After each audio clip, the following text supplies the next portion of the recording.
So my name's Henriksen. I'm based at BW Furlong and Associates in New Jersey and split some time with about 3 months in Wellington during the winter.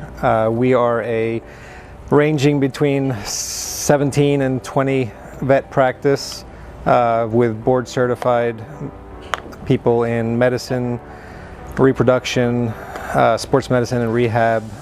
Currently looking to get a new surgeon on board.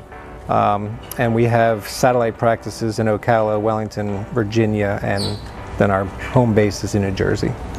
I first learned about it probably in late 2022 and started using it last winter, so the winter of January of 2023. So far I've primarily used the Regeniflex. I have used some Stridiflex as well.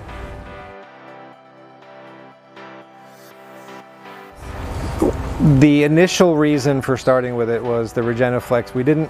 After another product went off the market, we didn't have any options for regional limb perfusions. So Regeniflex, after consulting with a couple other vets, was the best option, we thought. And so far, I gotta say, I've had pretty good results with that. And then also started using some for intralesional therapy and soft tissue structures.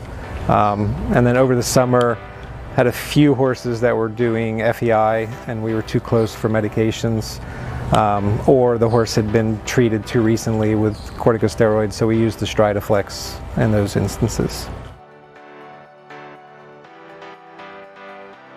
So far I would have to say I've been pretty happy with the results, both intralesional and regional limb. The regional limb are a little harder to gauge just because you're not treating a specific lesion.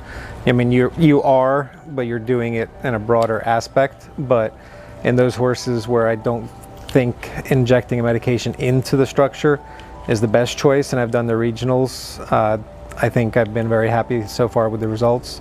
Obviously the long term is a little difficult to gauge because it's just been a year. But the ones I've done intralesional therapy on have also done very well so far, and they're ranging from 3 months to a year at this point.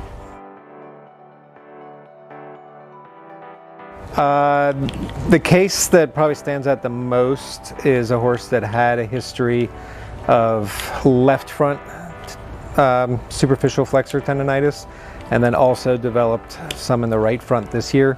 So we did regional limb perfusions on that horse because the initial lesion we tried PRP and he did not respond well, intralesional. So we thought that the regional limbs combined with some shockwave was a better approach. And so far that horse has been, I think we're probably 6 months since the therapy now, and he's down here in Wellington and should be going in the show ring in the next week or two.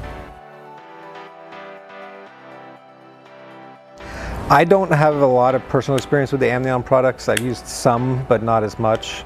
I still use a lot of, the PRP, IRAP, ProStride, things like that. But I think having the Regeniflex as an additional option for certain cases has been very helpful.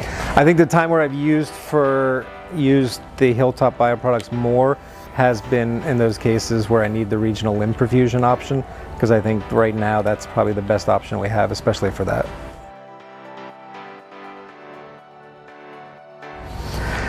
At this point, I see zero downside to trying them, and I think they've been on the market long enough and gotten enough reviews from veterinarians that, with positive reviews, that I think it's why not try them. If the product is there and it's working and other veterinarians are happy with it, I think the hesitation should be much less, and definitely worth giving it a try.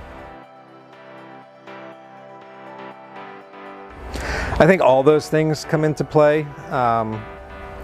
Certain clients, you have to think about price. Efficacy is obviously number one, and as long as I feel like the product is getting me good results, I'm going to stick with that.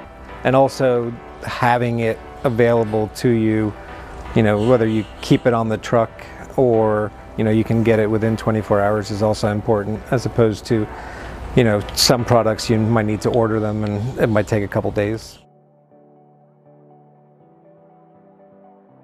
So far it's been great. Anytime I needed product or had questions, I would usually have it within 24 to 48 hours. And if I ever have any questions, they've been extremely helpful.